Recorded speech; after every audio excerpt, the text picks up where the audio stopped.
Welcome to this week's episode of the Founder and the Force Multiplier podcast, where we explore how founders and leaders work together with their right-hand partners to turn ideas into action and build wildly successful businesses. Today, I am speaking with Maggie Olson. With an extensive experience at some of the biggest companies in retail, food and beverage, and technology, Maggie has stepped into new roles, new industries, and new businesses and transformed teams and businesses from the ground up over and over again. Maggie's approach is upbeat, curious, collaborative, and culture first. Her solid business acumen, unwavering curiosity, and genuine passion for employee culture provide her the ability to fill any gaps necessary for a team's success. And with over 2 decades of experience leading teams across varying industries and businesses, she has a wealth of tools, resources, and experiences to draw from. In her most recent corporate role working as chief of staff to the president of a Fortune 40 company, a multi-billion-dollar business with 5,000 plus employees, Maggie built the president's chief of staff model from the ground up. In doing so, she created a highly successful team, drove major organizational efficiencies, and implemented an executive back office process and structure that will be in place for years to come. Recently, Maggie launched the online Chief of Staff certification course, which you will learn more about today on the podcast. I had so much fun talking with Maggie and learning about her career transition, course development process, career advice, what being a fractional chief of staff means and what that is like as well. Really excited to share more about the course with you today. If only there had been a course like that when I was first entering the role almost a decade ago, but thanks to Maggie, now there is. If you enjoyed this episode as much as I think you will, then be sure to let us know in all the usual places, such as leaving a review on Apple Podcasts, Spotify, or wherever you're listening to this episode. Hello, Maggie. Welcome to the podcast. It's so great to have you here. Hello. Thank you so much for having me. I have been looking forward to this. Me too. So we are going to be getting into your new Chief of Staff certification. We're going to be talking about all things Chief of Staff. I have so many questions for you. Ready to dive in? I'm ready. I'm super excited. Cool. So let's start off. I'd love to just have you share with all of our listeners a little bit about your career path, your career history, and how you got into consulting from the Chief of Staff role. Yeah, great question. It's always fun reflecting back down memory lane.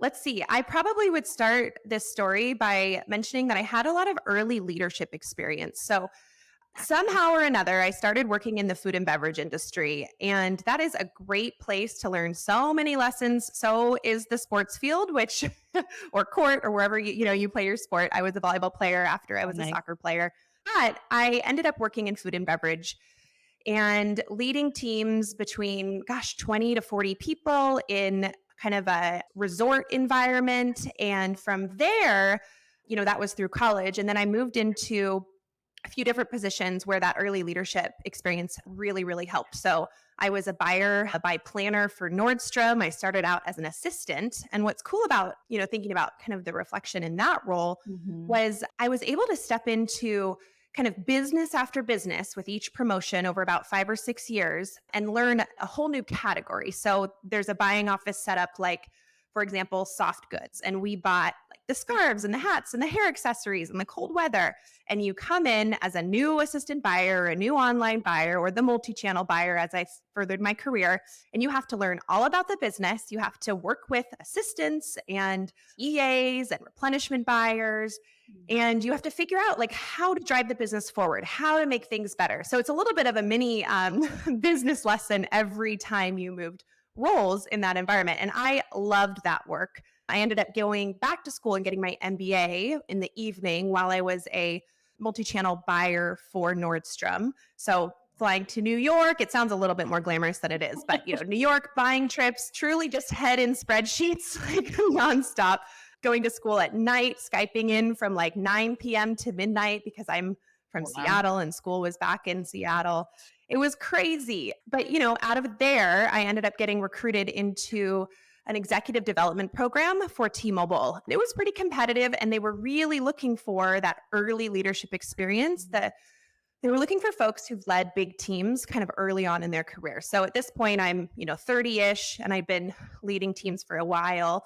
And I stepped into this rotational program with T-Mobile and was tasked to essentially move to a new city that I've never been to, didn't know anyone. This was Salt Lake City from Seattle, and lead a district of stores in an industry that I've never worked in and had to drive growth and succeed and bring, people together, and everything had to be, in the up and right trajectory to move on to your next rotation. So from there, I moved into a retail strategy position where I worked on new store concepts and kind of human strategy, the people behind the role, continuing on with that customer experience focus that I've really had a lot of passion for.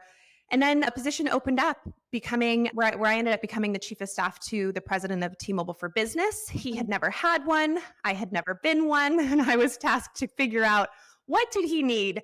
How do I create what he needs? And I ended up having to basically build a team of about 7 or 8 folks on my chief of staff team to drive all the things from business planning to engagements to events and communications. Oh, goodness, prioritization, business process, really the full gamut. So from there, I loved the work. I felt like I'd finally found career alignment in the chief of staff role, but I really wanted to focus on kind of that mission-driven for-profit sector and support high-growth startups doing consulting. Yeah. So that's what I do now, in addition to just launching this course. I love that. I love that career growth and trajectory. What do you feel was a common thread among all of those different positions that really benefited you moving into a chief of staff role? Yeah, the breadth of experience, the ability and desire and passion that I had, and the opportunity I had to work on a lot of different things and get experience in a lot of different places. And I keep coming back to this. I feel like nowadays, or in the school environment, or maybe even in the professional environment, we're often told that we should be figuring out what we want to do. What do you want to specialize in? What is your thing? Mm-hmm. And that's just never been me. I've loved always doing a lot of different things, probably like you and other chiefs of staff. Yeah. I feel good at a lot of things. It's like I enjoy the creating side, the creativity. I enjoy the building side. I also enjoy the execution and owning work. So, I think the common theme would be that. And then probably the other piece is just continuing to step in and learn a new business, learn new process, figure out how to drive something forward, make it more efficient. And I've really come to every role with that curiosity and kind of drive to first learn, understand, and then kind of revamp and make more efficient and kind of figure it out that way. I love that. Yeah, I feel like there's a lot more talk of generalist roles than ever before, or that I've seen in a very long time. Would you consider yourself a generalist? I kind of refer to this role as that generalist leader. Mm-hmm. Absolutely. Yeah. That's how I describe how would you know you're great for a chief of staff role, or you'd be a good fit for this course. Generalist leader. I definitely would call it that. Yeah. Yeah. What's one thing that you wish you had known before you moved to that first chief of staff position at T-Mobile? Oh my gosh. I think that I keep learning and telling myself that it's okay to fail. And something that T-Mobile does really, really well is failing fast. And that probably comes from being kind of that, they're a huge company now, but really being the underdog for a long time and trying to act in that quick kind of startup culture-y way. That was a theme at Nordstrom too. It's okay to fail. It's okay to fail. But I don't know if I ever truly felt that way inside. And maybe throughout my career, I've, become more okay with it. And by failing, it could mean a lot of things. It could mean your executive said, can you put this extra bullet on the PowerPoint next time? Or it could be, hey, that hire really didn't quite work out. Or it could be, maybe your team's dynamic isn't where it should be right now. Fail is a big word, but really it truly means it's okay to have these opportunities. And that's really where we learn. Did you have fear around failure at earlier in your career? And if you did, how did you work through that? I just think that we talk a lot about failing forward, but it's a lot harder to actually embrace. Yeah. Oh my gosh. I mean, any other perfectionists or recovering perfectionists on the listening in? Yeah. Hallie and me. Yeah, absolutely. I think I was, raised with a very career-driven mother, and I definitely got that bug too. And I absolutely felt like everything always, I had to be that, perfect in different ways. And, I think the main things that have helped me with that, well, mental health, making sure that you are, in therapy when you need to be, that you're taking time away from work to regroup. Meditation really, really helps, I think, kind of coming back to the grounding and what's really important. I think making mistakes and figuring out that it's actually going to be okay. And finding out that like, hey, I made a mistake and I'm still killing it. Things are good. My boss is happy with me. And on that note, women, like historically, we just take less risks. And there's a great book called The Confidence Code that highlights some of the research about this. But quick recap is really women and girls are kind of made for that school environment. And I'm generalizing here, kind of taking from the book, but women often, we kind of sit in our desks, we color inside the lines, we listen better. Ends up that we aren't getting in trouble as much in those early childhood environments in school. Boys are not quite set up for school as well as girls are at that age. They're all over the place. They're, outside of their seats. They're getting in trouble a lot more. They are, quote, failing or, whatever it might be, and figuring out really early on that they continue to move forward. They continue to be just fine. They're going on to that next grade or that next practice or, competition or whatever it is. And that whole, line of thought transitions all the way through to entrepreneurship and why there's so many more men to women and athletics, confidence there. I mean, it's a really good book if this kind of topic perks your interest. Yeah, that's super interesting. It makes me wonder, and I don't know if the book talks about this, but it makes me wonder if boys are more, again, generalization, boys are more apt to fail forward in that way because society believes that that's the way that they're just supposed to be, or that that's the way they naturally are. Oh my gosh. So then they get that experience, right? Like which one comes first? Yeah. I'm sure there's a little bit of both in there. Right. But that's very interesting. You're so right. Like, yeah, they get the pass. Yeah, exactly. Right. Because and it's very interesting and right. And like what cultural or societal constraints have been put on girls. And then that's why they do sit in their chairs, not because it's a natural behavioral thing for them to do. I think it's fascinating. Yeah. Oh my gosh. Yeah. Me too. We can talk for hours about this. I know. I actually saw a job ad the other day, and I've seen this, like this concept or that people talking about this often, but I think it's the first time I'd seen a job ad that mentioned it. And I can't remember exactly what it said, but something to the effect of, we know that historically or statistically, women and minorities I don't know if it's in minorities, but women and anyone who is not a man does not apply for jobs that they don't feel like they checked the box on every single piece of the job description. Yes. We highly encourage you to apply for this role, even if you don't think that you qualify for every single piece. And I was like, man, that is really great. I actually am going to adopt that for any of our future job descriptions. I think it really acknowledges a huge kind of gap, if you will, in the hiring and recruiting process. Yeah, the book highlights that research. So 10 out of 10 requirements are necessary for a woman to feel comfortable applying for the job, but only 6 out of 10 requirements are necessary for a man to feel comfortable applying for the job. So it comes back to confidence. It comes back to risk taking and confidence and our learned experience. But yeah, I love that was in a job, description application, and I love that you're going to adopt it. Yeah, I thought it was really, really incredible that they posted that. Okay, so speaking of confidence, maybe I don't know what the confidence metric here was for you, but what was like the catalyst for you moving from corporate to consulting? Did you feel like how did confidence play into that? And what did you learn along the way?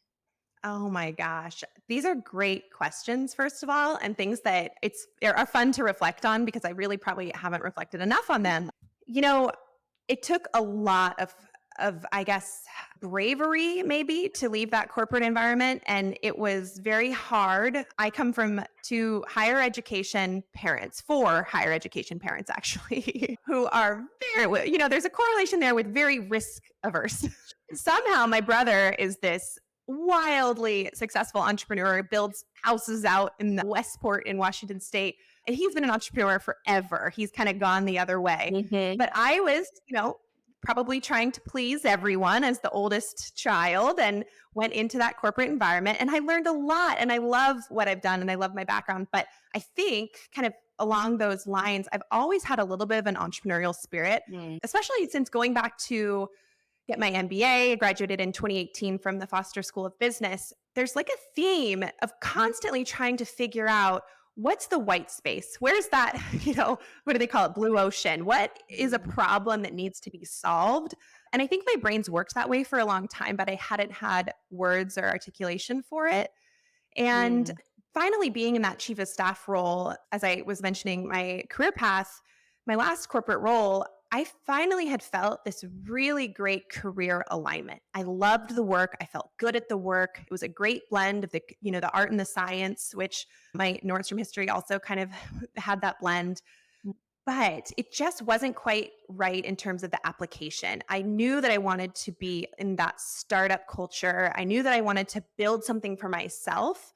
So for me, it really took me like planning and mapping out the move out of corporate and figuring out, okay, what is my offering, which is fractional chief of staff consulting, and how do I do this? And who do I know that I can talk to? I probably had like 50 plus informational interviews with people that I know or people who I know that they know about how to be a fractional consultant. Is this someone you would hire? I talked to a few people who've never heard of chiefs of staff and got their feedback on, well, I don't quite know what I would use you for. And, so it's the education component too, and getting comfortable talking about yourself and getting comfortable talking about what your offer is. And then having a few people say, oh my gosh, I would hire you in a second if I was at this moment in my, journey right now with my company. Or I know people who would absolutely, use your services or who needs this so badly. So I think it was just, taking the leap, just going for it, and then having lots of conversations, lots of planning to feel like, getting there one step at a time and feeling like I was on the right track. Yeah, that's really cool. I love that you spent time intentionally talking to those 50 people. I think that is actually maybe a missing piece for a lot of individuals who are going through career transitions or who want to make a move, that you can do a lot of research, but then really actually talking to people and getting real market data from the people who may actually employ you is really, really cool. So good move there. Well, thank you. And, I should tell you this story. The first consulting client, my client now that I work with, I was at lunch. This was like the summer of 2021, I think. And I was at lunch, outdoor lunch, because we were still kind of in the heart of COVID, especially in Seattle. I was with my friend and I heard this table next door talking about their company. They were just saying, we're so excited. We're doing these things. I couldn't really hear much, but I could tell that there was this really cool energy. So I just mentioned to them, hey, what company do you guys work for? Turns out one of the co-founders of the company was at the lunch and we kept in touch. We kept in touch for over a year, I think a year and a half. And then they ended up hiring me as a fractional chief of staff consultant. And it's been a great relationship. Yeah, it is amazing. And I just love kind of how that whole symbiotic, serendipitous type of meetup happens. And the relationship is just great. So I had to share that. Yeah. I was going to say the power of networking, but I know not everyone loves that word networking. I really would say it's more of like, it's really just the power of human connection and curiosity, and for you, confidence to just go talk to that individual and just be curious about what they're up to and start a conversation. I think that's amazing. Oh, thanks. I still want to dig into your career a little bit here because I think it's very interesting, particularly the MBA. So I know I get a question a lot from EAs and chiefs of staff. Is an MBA necessary, particularly for that chief of staff role? And if so, like, what are your thoughts around that? Is it situational? Sure. Yeah. I love this question because again, you're asking lots of great questions that make me reflect on my journey and how I, give advice going forward. But the MBA for me, the biggest things I took away from it were truly confidence that I can figure anything out. I'm in a tough finance, mergers and acquisitions class. It's not necessarily my thing, but I figured it out. I knew my resources. I knew which students in the class, do this for a living. I knew how to, chat with, I figured out that I could just talk to the professor and get some extra help, or basically kind of continue to surprise myself that I could do something. So big thing was confidence. The other biggest takeaway for me was the truly the network, the people that I met. And that does become a bit hyper localized. So, my big MBA network is back in Seattle. I'm in Lincoln, Nebraska now, or had a baby, family moved out here where we have some support. But, so I'd say those are the biggest things I personally took from the MBA. Mhm. Now, is it necessary for a chief of staff role? This is a multifaceted answer. There are chief of staff positions that, sure, they require an MBA. Right. There are chief of staff positions, yeah, that may require consulting background. And there are chiefs of staff that now I've continued to meet with and hear from through the chief of staff certification course that we'll talk about, Mhm. who are telling me, I was an MBA, I was a executive assistant and I just got elevated to a chief of staff role. Or my leader's putting a chief of staff role in and he wants me to think about if I'd be great to move to that position. So the answer really Yeah. depends on the chief of staff role. And the chief of staff roles are so different depending on the industry you support, depending on the leader you support, your own personal strengths. A high level corporate chief of staff to a Fortune, 100 company supporting a CEO or an EVP, maybe they do require extra schooling or whatnot. Mhm. But there may be situations, there's plenty of situations where you absolutely do not need a huge educational background to be a chief of staff. The other thing that I think it's really important for executive assistants to think about, and truly anybody that works with a leader who's thinking about moving into a chief of staff role with that leader, is that you know more than you think. Maybe you have all the confidence and you're like, I would be a great chief of staff. But this is a comment for those people who are like, I don't know, could I do it? Do I need an MBA? Mhm. Truly, you are that leader's left hand, right hand. You know them better than anybody else, whether you've been with them for a long time or you're kind of newer in, let's say, that executive assistant role with your leader. If you Mhm. sit and reflect, you probably could figure out, what do they complain about the most? Which leaders on their team do they, maybe struggle to tell their story? What initiatives are constantly talked about that aren't getting done? Where are there meetings that just don't seem like they're really driving anything or much is coming out of it? So I would say, yes, we can talk about, when an MBA might be necessary in certain roles, in certain chief of staff positions, maybe because the job description requires it. Right. But there are so many chief of staff positions that don't necessarily require it. And truly, one of the most important things, along with the ability to produce the work that's needed and drive initiatives forward, is that relationship with your leader. So, I would just say, think about what you do know, observe, reflect, Mhm. take some notes, and you probably will be sitting in a pretty good position to kind of position yourself for that chief of staff role. Yeah, yeah. I mean, obviously, I would say obviously, but obviously I agree having moved from the EA to the chief of staff role, that's been my Yeah. path and I know that it does work, but I know that that's such a common question, so thank you for your perspective on that. Another question we get too is, and you probably get this as well, is how do you convince your CEO that they need a chief of staff in the first place? Or or even let's say I have identified an organization that you really want to work for and you want to present to them like, hey, I'm your perfect candidate to be chief of staff, that and you need one. How would you suggest somebody Yeah. goes about doing that? Yeah. Kind of coming back to the last thought there, if you are looking to move into a chief of staff role in an environment that you're familiar with, start with that, reflect and observe. What are you seeing? What are the biggest things that are getting missed? What opportunities do you think that you could help drive forward or bring to the team? And once you've kind of, put a little list together, maybe you have 7 or 8 things, narrow down those top 3 or 4 priorities and put a recommendation together for your leader. Talk about, get something on paper if that makes sense, kind of for the formality of your environment or not. And, schedule some time with them and kind of first start with that very gentle, like drip, right? Like, I'm seeing the need for a chief of staff role. Here's what I've learned about the role. Here's what one could do. And if you're wanting to position yourself for the role, here are several things that I think I could bring to the team if I were to be given the opportunity to move into this chief of staff position. And if you're not familiar with the leader or the environment that you're wanting to move into for that chief of staff role, I think that when you're job interviewing, you probably heard this before, but you're interviewing just as much for yourself as they are interviewing you. Yeah. So who else can you talk to besides the person interviewing you? Can you figure out through your network, go on LinkedIn, who else do you know, or friends that who know other people at this company? Mm. Can you set up a quick 10-minute Zoom meeting? If you're local, can you, buy them a coffee and stop by or meet somewhere? What questions can you ask about the work environment, the leader's style, the main initiatives in the company right now, and start to figure out, is it a good fit for you, and what could you bring to the position that of the things that you've learned. Yeah. Yeah, I love that. I often tell executive assistants when I'm working with them, and I'd love to hear your perspective on what I tell them.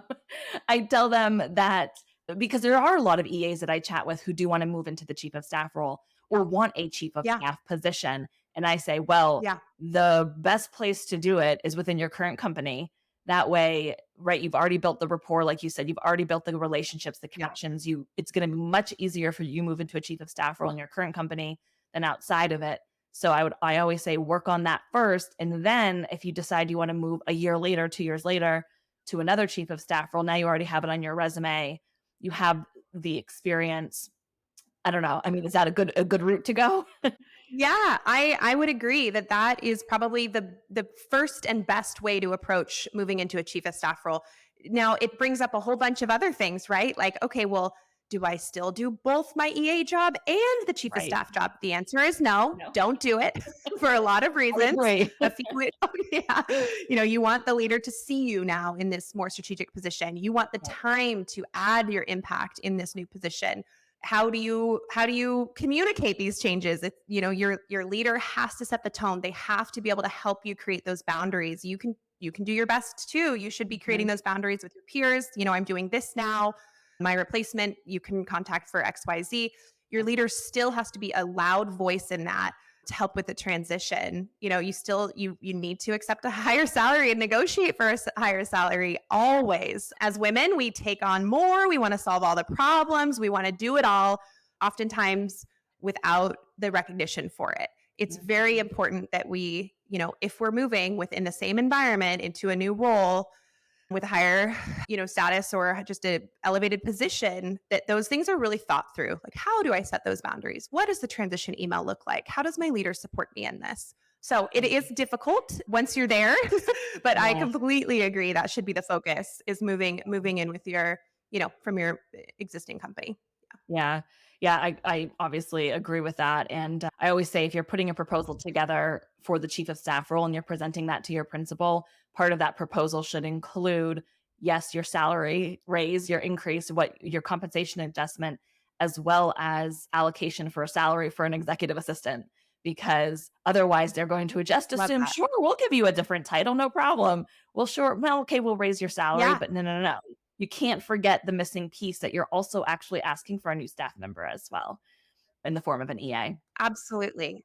Yeah. And, maybe the caveat I would add there is sometimes those conversations can come later, but they have to happen, right? Not later, like after you take the job, but after maybe you first propose the possibility of a chief of staff position, after you first propose the idea of you feeling like you're ready for that role and wanting to take it on.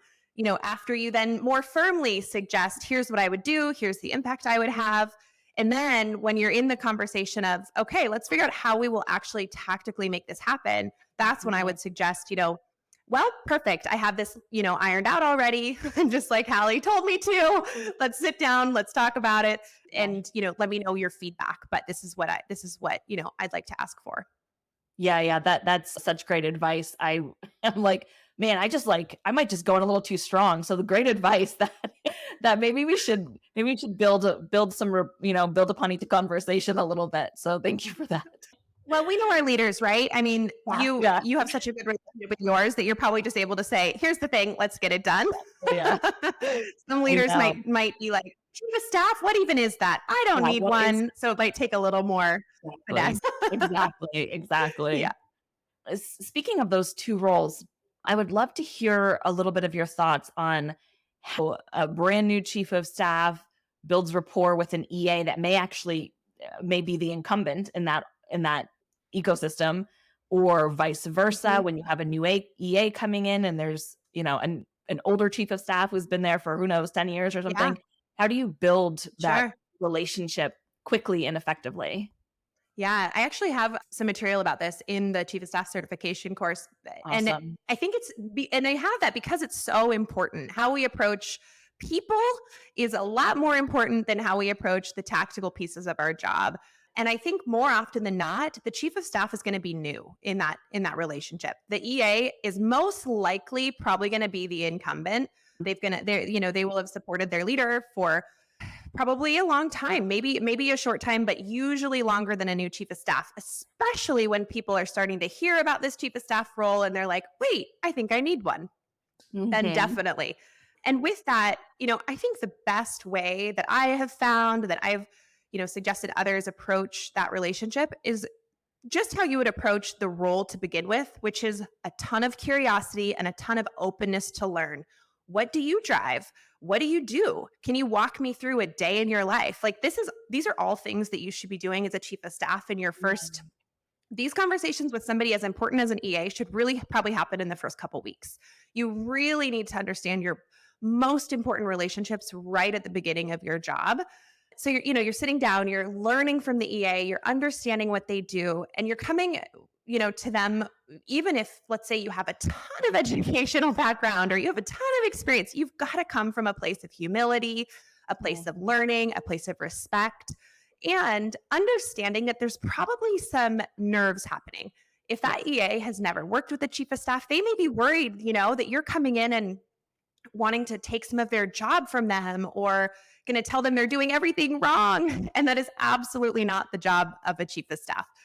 So I think that you can share with them, like, my goal is to really understand what you do. My goal is to learn how to best support the leader that we both support and make things more efficient, help where I can, and truly learn from you. And if you can approach and build that relationship in the first few months that way, I think it'll be a lot easier to implement some changes or suggest some new, processes in the future. Yeah. And when you do those things, like getting the buy-on one-on-one first. Hey, I think I'm going to roll this out. Can we walk through this together? Any feedback? Does this work with your flow? Just so important is that relationship. Yeah, completely agree. I know it can feel, even as a chief of staff who would often have to bring in an EA, and me being the incumbent very often, it's still threatening. It feels threatening to bring on an EA because Sure. I want to hire somebody who's better at that That's role fair. than me and who is going to absolutely kill it in Yeah. that position. And that can, feel a little Yeah. scary when you're making that hire. But yes, when you approach it exactly like you said, like it's an important relationship, you approach it as a team, you really make sure that you're working together to solve issues. You just have two different pieces of the puzzle and you're, Yeah. working together on that. Yeah. All Love right, it. so let's dive into the certification that you launched. I'd love for you to tell us all about your new course, why you created it, who is it for, and what can people expect? Yeah, absolutely. So the Chief of Staff certification course, truly it is for, we touched on a little bit of this, but I'll kind of go through it. It's really truly for those generalist leaders, the people who love to do lots of different things. They like to drive and own components of their role. Execution is a strong point for them. Often I share that, the Chief of Staff role is great for somebody who, you've got to be really organized, but you can be organized in your own way. So are you the one of your friend group that plans all the trips and coordinates with everybody and sends the emails and you've got the Excel shared doc and everything? Great. Are you the student or the person with the color coded notes and all the different sticky notes? Like, perfect. Organization can look different. All of our brains work differently, but you've got to kind of have a passion for seeing a lot of details, reducing the noise, making things go more efficiently, presenting them in a really organized way. So that could be, maybe I'll jump back for a second. When I was in my MBA program, I mentioned earlier, like I was constantly being asked, what are you going to specialize in? What is your thing? Is it finance or accounting or mergers and acquisitions? No, it's none of that. I loved being that generalist leader. I liked working on a lot of different things. And I created the course because if somebody had told me about the chief of staff role in my undergraduate business program or during my MBA, I would have found the role a lot sooner. And, after leaving T-Mobile and after building that chief of staff team, I was sitting there with my mom talking about how I just couldn't believe that there wasn't like a course out there that taught you how to, write briefs and build strategic recommendations and put complex offsites together. Like, why didn't we learn any of this in school? We always say that, like, let's learn some hands-on things. Yeah. And, why doesn't this exist? There's a million project management certifications out there. Why don't we have this? So that's why I created it, started about a year ago. And, I talked a little bit about who the course is great for, who the role is great for, but obviously there's a huge subset of executive assistants who are those, and other roles too, who are those driven achievers. You want more, you want to continue advancing your career, you want a more strategic role, bigger responsibility, some ownership of key initiatives. Truly a leader should be a CEO, president, founder. They should truly be focused on future vision. Their head up, eyes forward, where their team, their chief of staff, are focused on executing their main initiatives. Often we see those leaders like heads down, they're doing tactical things, they're checking in on all the millions of follow-ups that need to happen. That is why a chief of staff is important. So kind of trying to share a lot of this so you can understand, like, oh, that could be, I would like that work, or maybe that doesn't sound quite right for me. So that, I guess, brings us to the course. The course is composed of 6 modules or weeks, but it's completely asynchronous. So you can start, stop, continue at any time. We have like a 4-month kind of window on the course, but if students need more time, you can request it, no problem. There's instructor feedback. There's probably 20 plus assignments that come down to hands-on practical creation of content. So, module 1 is all about deepening the understanding of the chief of staff role. So you're kind of researching, you're reading some articles, you're really trying to round out your understanding of the role. And then modules 2, 3, 4, 5, and 6 are all about that content creation. So module 2 is basically business planning. You receive a ton of templates and tools that you can build work in from, agendas and calendars and project management, tons of stuff that you can take with you after the course as well. In that second module, you'll build strategic briefs and recommendations. Module 3 is all about events, communications, and storytelling. Module 4 is kind of that executive project management and priorities. So you'll sit there and listen to your leader kind of brain dump for 5 minutes, and you'll take all of that information and put it into an executive project management tracker where you can note next steps, which leaders on point, maybe it's you, what are the key dates, the priorities, etc. Module 5 is filling the gaps. The chief of staff role is often responsible for lots of other things if there's a gap in the company. So, you'll put together an employee, kind of kick off a newsletter process. We'll talk about how to approach finance in a new role. It's not a heavy financial course. If there's not a heavy financial module, maybe that'll come down the road. But the reason that I went this approach is because all of our backgrounds are so different in terms of, kind of our financial literacy. And every company that we support is also so different in terms of the key performance metrics that they track and need to be aware of. So it's really about how to approach a new financial environment. And then module 6 is the last module. And the final assignment is truly like a mock meeting with your leader where you sit down and record yourself. You're basically sitting down for a meeting, presenting several course items that you've already prepared, walking through, here's an update on this, offsite that we're planning. Let me walk you through this, engagement recommendation that I've made for you, et cetera. And you're doing that. So tons of assignments. You get instructor feedback on over a handful of them.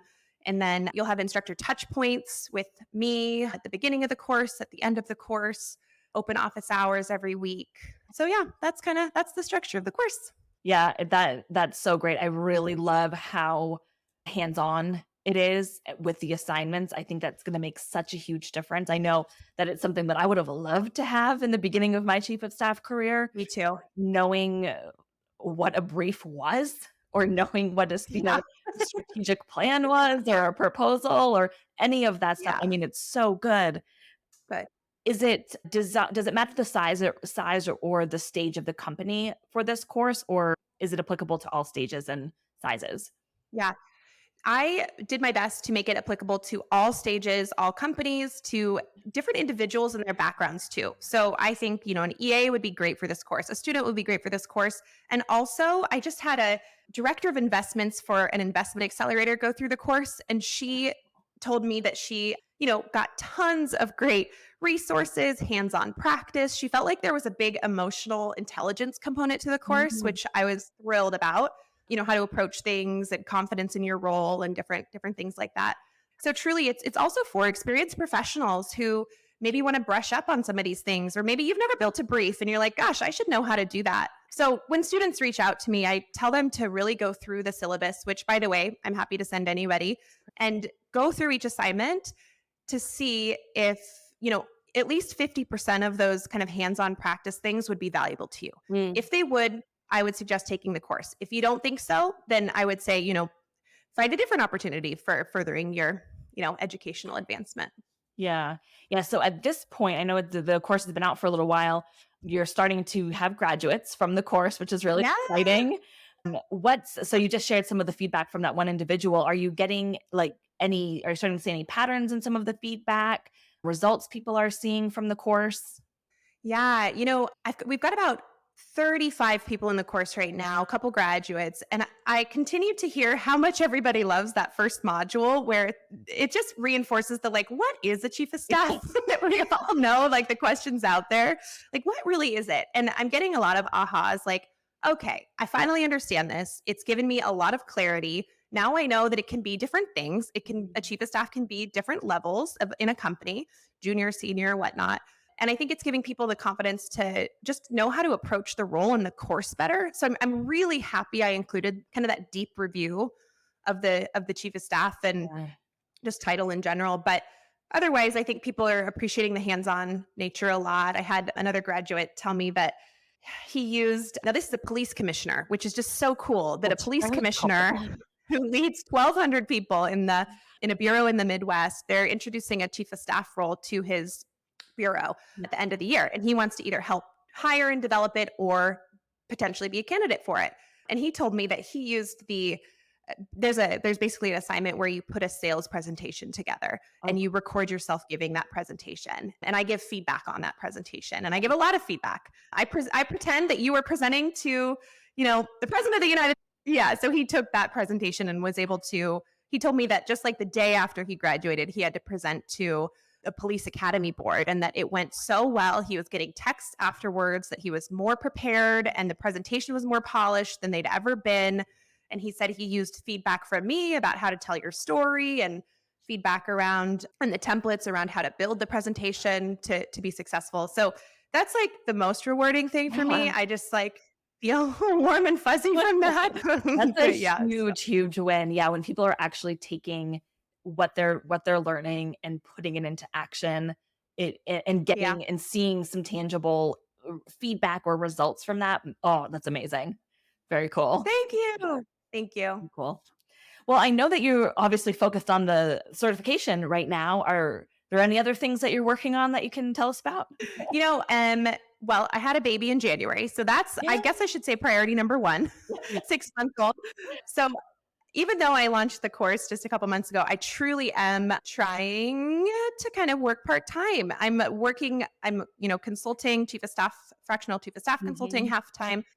And then, the course is taking a lot more effort right now because it's exciting and we just launched, and I want to be very, very hands-on for as long as possible. But my true focuses right now are probably those three things: the new baby, consulting, and the course. Cool. What's the best way for people to connect with you and to learn more, about your fractional chief of staff work? Because we may have people on here who want to get in touch with you about that, as well as the certification. Where can they find you and connect? Yeah. So the Chief of Staff certification course, you can go to COS certification. So Chief of Staff abbreviated, coscertification.com, and learn all about the course, read a ton. I've got a bunch of kind of reviews and testimonials on there too.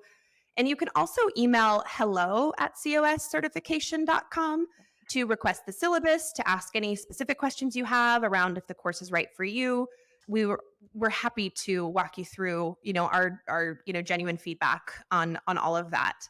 Consulting wise, maggieolsonconsulting.com is where you can reach me for that. And Hallie, I also wanted to offer for those listening, I wanted to offer a special Hallie offer, which is basically if anybody listening enrolls in the course and you're interested in a coaching session, like a 30-minute coaching session when you graduate from the course, I would love to offer that to your community for free, included in enrollment, where we can talk about, what do you do next? How do you approach your job transition or your interviewing or the new role, first 90 days, having tough conversations, negotiating, whatever really you want to talk about. I'd love to offer, coaching to anybody in your community that wants to sign up for the course. Amazing. Thank you so much for that. I think that is going to be a huge value add to anyone listening to this call to take that certification course and get 30 minutes with you. That's very generous of you. Thank you for doing that.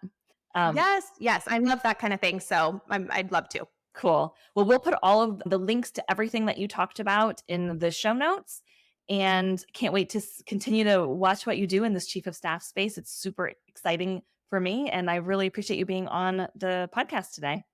Yes, we'll right back at you, and I'd love to come back at some point and we can catch up again. This has been awesome. Thank you.